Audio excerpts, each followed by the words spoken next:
it's Rebecca from the Glitch Stitchery here with part 2 of the How I Weave series.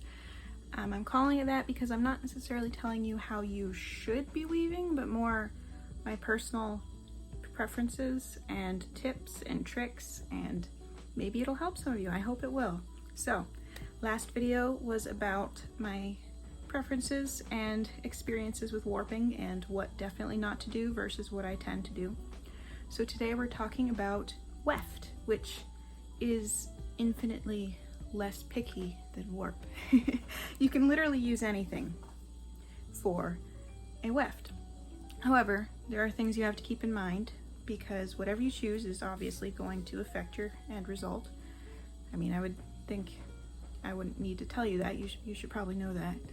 And I'm just going to show you a few different things, show you how different thicknesses, different textures affect the look of the weaving, and we're just going to talk our way through it a bit. So, first things first, I got 4 shuttles ready of just various different things. So these are 2 hand spun from previous projects. This one was a silk blends spun to weave video, and this one is a 4-ply yarn I called the Kelpie yarn, and I made a hat with this. So I'll link both of those videos in the description, but that's what these 2 are, just leftover bits of hand spun. This one is Berocco Folio, which I think was alpaca bamboo. I've had this a very long time. I don't have the tag anymore, but beautiful color, and it's very light fingering weight. Then I have some of the worsted weight silk roving from Darn Good Yarn. And then in addition to that, I have ribbon, a little scrap of handspun Shetland, a little scrap of 3 plies of fingering weight mohair Rommeldale or Rambouillet, can't remember, blend, and it's 3 strands together. A little scrap of merino, and what is probably 1 length's worth of 6 strands held together of Noro silk garden. So it's going to be a pretty artsy one. That is fine, but it should help you see what different textures do while you're weaving and how it affects things. So I'm going to get the camera set up so you can see exactly what I'm doing with weaving. Alright, can you see it? I think you can see it. So I'm just going to start with one of the hand spun ones, the silk blend one, this one, just so I can get this started and you can see what we're going with. So I'm lifting up the heddle, and I will begin. So this one is a roughly worsted weight yarn, and the warp is 2 strands of fingering weight, which I think equals out to DK or worsted. I'm a little iffy on that. It probably depends on the individual yarn too, because some are a little lighter than others, and this is kind of a lighter fingering. So I'm just going to weave a few lines of this so you can see what we're dealing with.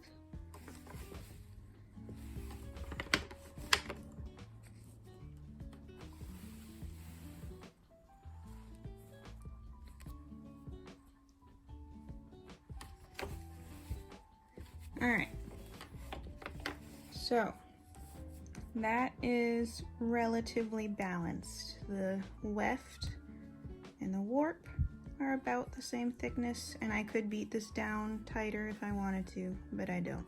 So that is a reasonably even weave right there. Now to put that in perspective, I'm going to take this one, pull it through,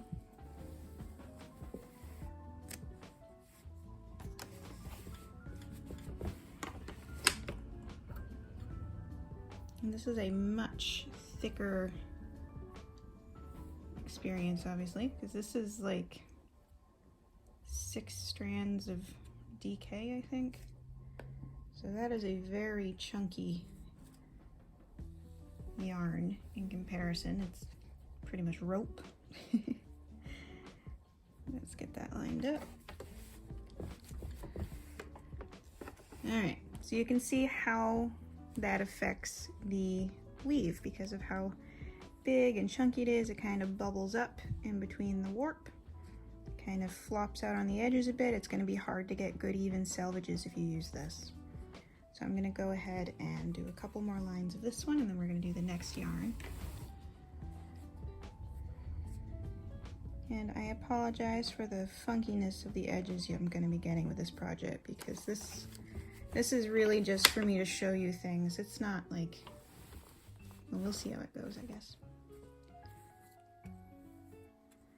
But generally speaking, if you are going to pull in a massively textured line like that, you are going to want something more balanced to even it out and to keep the fabric from being too unstable.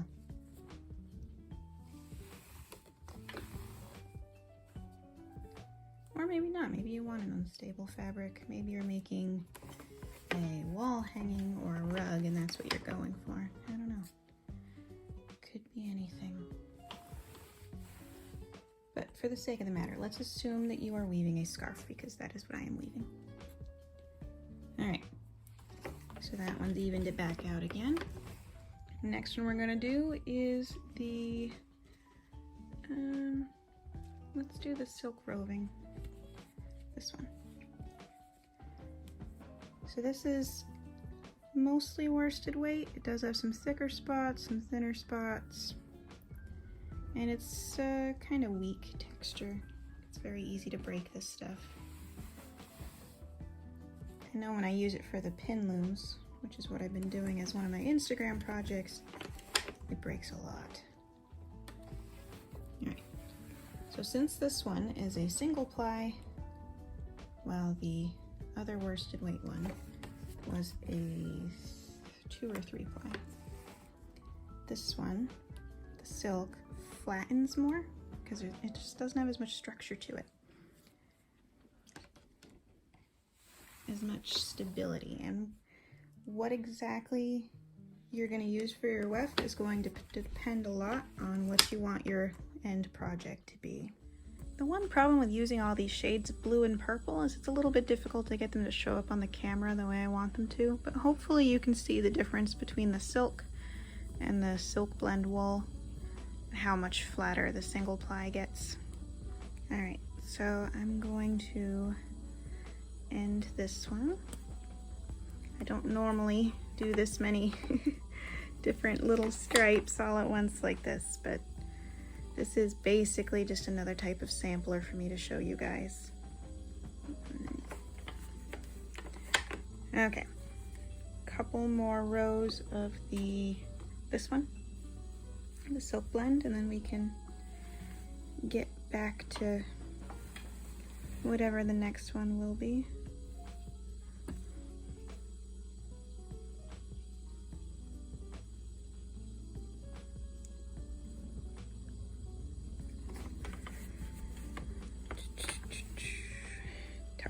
In there. I'm not being very professional about how I get rid of my ends, I'm sorry. It's more just doesn't really matter at the moment, but if you're doing something fancier, you'll want to pay attention to it. Alright, so let's say for a moment that you were planning a weaving project. What exactly are you planning this weaving project to be? If you are planning on making a scarf like I am, then the only thing you actually have to think about is whether or not the yarn is soft enough to touch a human neck. Specifically your neck, or whoever you're making for, because everyone's going to be a little different. On the other hand, if you are making large panels of fabric and you want to sew a garment from these large panels, then you might want something a little bit harder wearing or machine washable, and that's when you're going to have to start thinking about what yarn you want to use specifically. So right now I'm using all sorts of different types of wool and silk and all that stuff, but this would not really be usable for a larger piece because they're all going to behave differently when washed and when worn. I can't get a grip on that. There we go. For example, let's say you used linen for part of it and wool for part of it. Linen is drapier than wool. For a scarf, it doesn't really matter because it's a small piece and it drapes and it just goes around your neck. But it is something to think about for making a larger piece. Now, do you have any projects that you've always wanted to make though? Like, I know personally I have always wanted to make a rug out of denim and do strips of recycled denim as the weft, and I haven't done it yet, but it is on my plan of things to do when I have the denim ready and everything. So there's that to think about. What are you using this for? And that's really all you have to think about when you choose your weft. I mean, with warp, it's how strong is this yarn? Will this handle the friction of the heddle? Will this hold up to the tension? Will this stretch or will this stay static? With the weft, it's will this do what I want it to do? And that's a very broad question, but it's also one that only you can answer, so there is that to think about. And I feel like a horrible teacher sitting here weaving with my fingers like this, but when I have teeny tiny little samples of stuff, that is what I tend to do.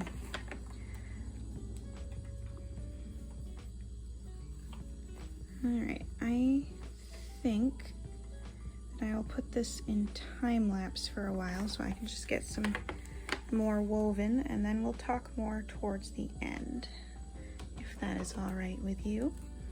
So I will talk to you in a minute.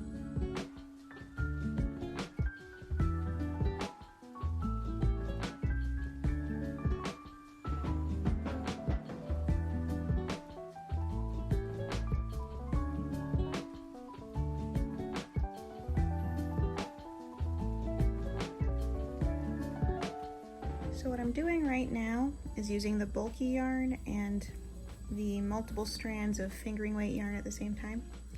Now what I'm doing is if I line them up right, and I'm very careful when I can't remember the term at the moment. Oh, that's annoying. Okay, so I'll just show you what I'm doing. I put one of the yarns through. Let's say for the moment it's this one, and I pull too hard on that. Usually I have my finger here to hold it to keep it in place, but there's the mohair blend.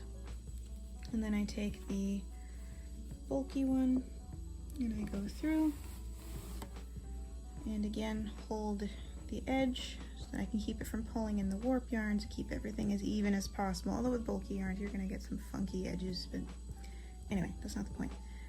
Line them up so they're next to each other. Move the heddle very slowly.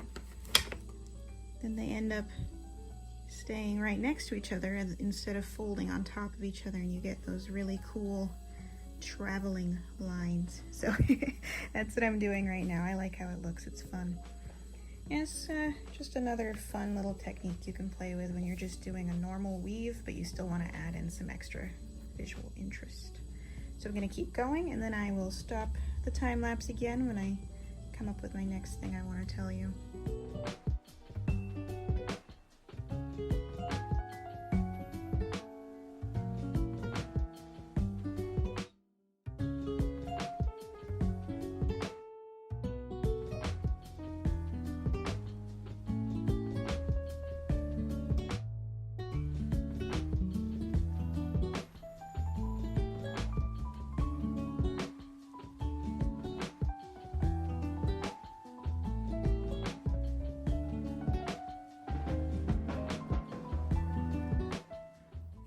So I thought of something else that you should probably keep in mind when you're choosing your weft yarn. It's not really related to the ones that I'm using right this second, but it is important. And it has come to cause trouble for me multiple times in the past. One thing that you definitely need to test for before you decide to use something as your warp, especially if it's a hand spun or hand dyed yarn, or a yarn with a lot of silk or bamboo in it, is whether or not the color from the yarn bleeds. Because on multiple occasions I have woven a beautiful scarf with a single color stripe somewhere, and then that color stripe bleeds and ruins the rest of the scarf around it, and it's just a disaster, and it's depressing, and it's a waste of your hard work. So what you're going to want to do, and I thought of it because I've used this yarn before and it bled, but it's not going to be a big deal because these all are in a similar color scheme. What you're going to want to do is whatever yarn you're using that you're worried about it bleeding, maybe it has some silk in it, maybe it's hand dyed, maybe it's just a really bright color like red and you're using it with white. Cut off a tiny bit of the yarn, get it wet, and put it on a paper towel and see if it dyes the paper towel. In my experience, that'll usually tell you, and if you're still worried, you can always wash the yarn before you even weave with it. But definitely check your yarn before you start weaving. I would hate for any of you to have that experience. It's really, really depressing. So I'm gonna get back to weaving. I'm almost through this little ball, and then we will do the next step.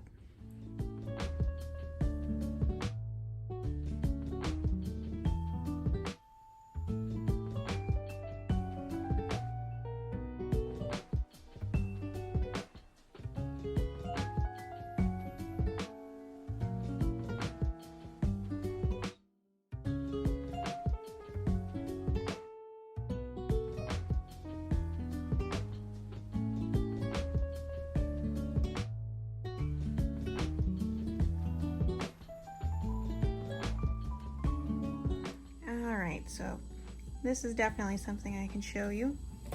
So as you'll see down here, I have this like super bulky yarn going on, and then right here I have a light fingering weight. Now because our warp is 2 strands of fingering, it works out to like a DK, maybe a worsted. So this is much thicker than the warp, while this is thinner. Now what I'm trying to get at is when the weft is thicker than the warp. I'm pretty sure that's called weft facing, but you'll notice it a lot more, and it has this really interesting texture, and you pick it up and it's like ribs, almost like ribbed. While this part here, the warp is thicker than the weft, which I believe is warp facing. Now this is a lot more delicate.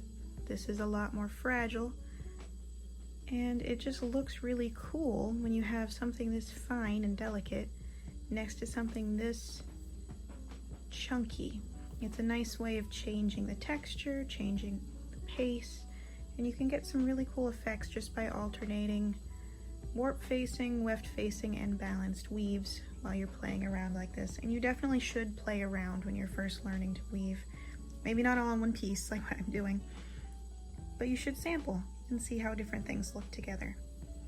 Maybe you really like this super fine look and you want to do a whole huge couple of panels of this and sew a jacket or something. I think this made of like linen would look amazing. And that is one idea. Or you could do a really chunky jacket or a rug. It's something more like this. So I don't know, just some things to think about. I'm gonna keep going. We're getting towards the end of this scarf.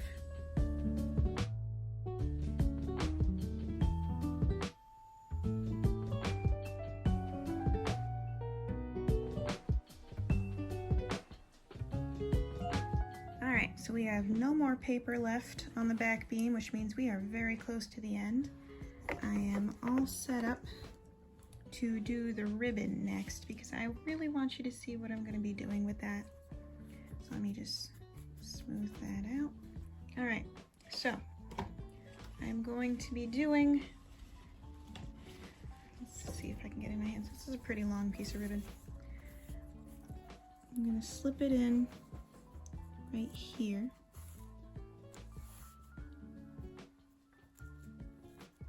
And I'm going to have it coming out right here, see? And then I'm going to go through with this one,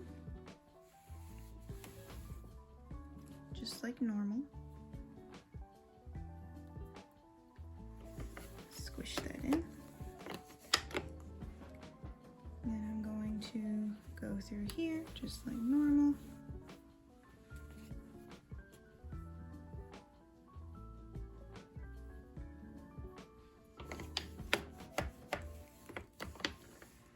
One more time.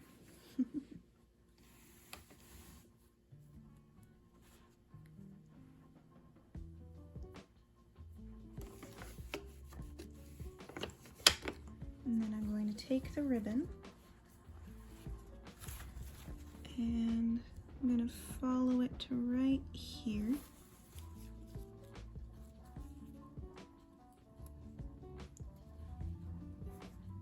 Slide that through.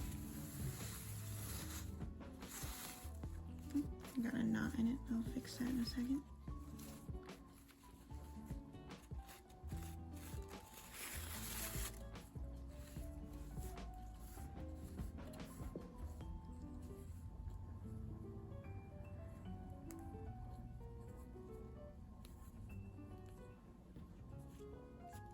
Come through with this yarn.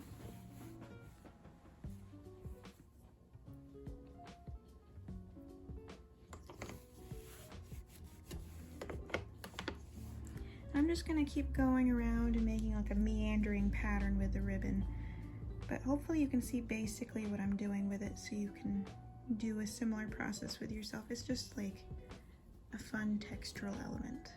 So I'm going to go back in time lapse. And we are so close to being done, guys, like so close.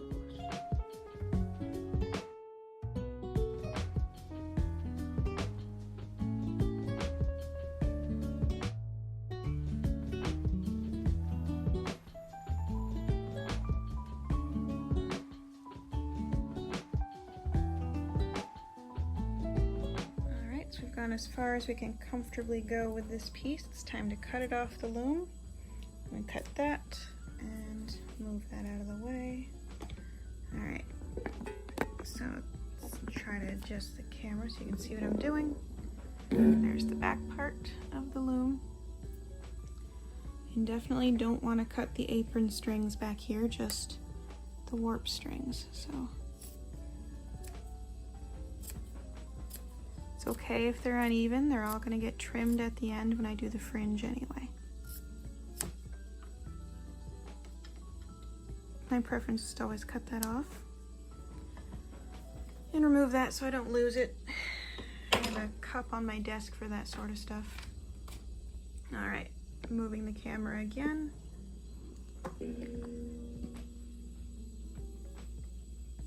Just carefully pulling it through the heddle. Now I have all this string. And there are a lot of different ways to do fringe. I personally prefer the laziest way possible, which is just knots. So we're gonna go through and pick roughly an inch worth. And I just do a knot with my fingers. Ideally, you want to get all the strings through. And I just do that the whole way across.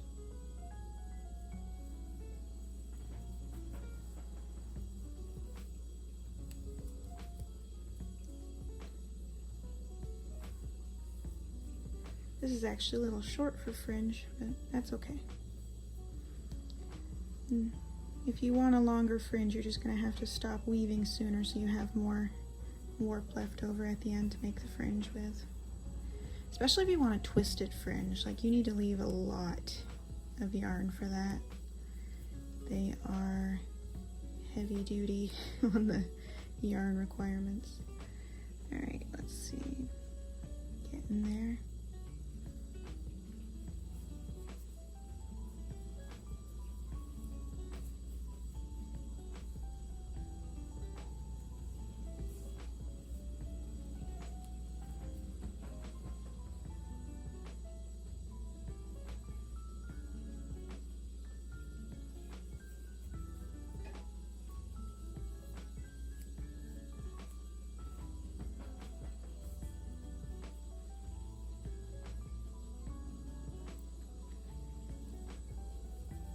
And I'm not I mean, depending on who it's for or what it's for, I'm more or less precise. This is a sampler. I don't care.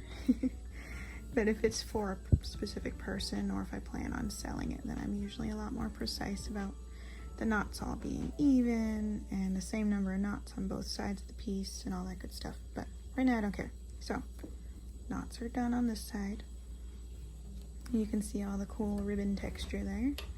Just gonna pull this off the loom. I don't know what it's catching. Oh, I see. It's magnetic, so sometimes the pawls go back into place without me wanting them to.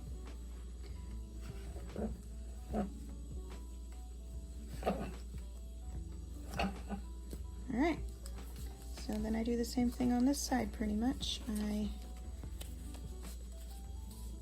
You probably are not supposed to do it this way, but the first thing I do is remove these, because then it loosens everything up and makes it easier to untie the knots. Next thing I do is remove the warp rod. And I put it in the same cup that I do with the other one. They're identical, so it doesn't really matter. And I usually base my knots just on where I tied these the first time. So, exact same process, except that I'm also untying these as I go. Or will be once I'm done. So, I mean, a lot of it's going to get trimmed off anyway, so it's not a huge deal. And they do make it easier for me to tell where the fringe is supposed to go.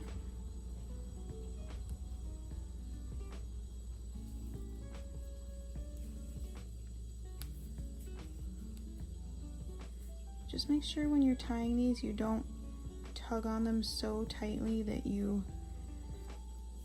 pull them out of place in the actual scarf. Because you can actually cause your whole piece to ripple by doing that. Ask me how I know. Alright, almost done. And one more knot. Do I want that to be knotted in there? I don't think it's long enough. I'm gonna sew that one in.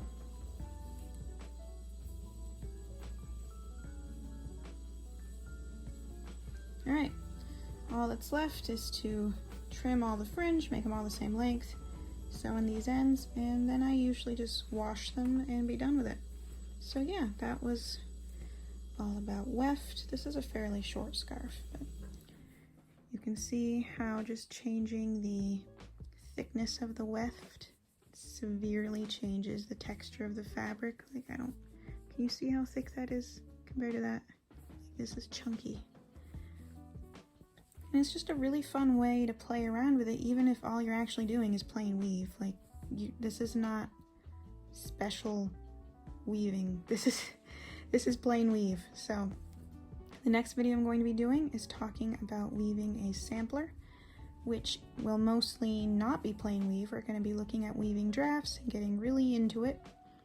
So if you are fairly new to weaving, start with something like this first and then work your way up to video 3. But I will be with you soon. Thank you so much for watching. If you like my work and would like to see more, please follow the links in the description below to my Instagram and blog, or show your support by buying me a coffee. Most of all, don't forget to like and subscribe. Thanks for watching.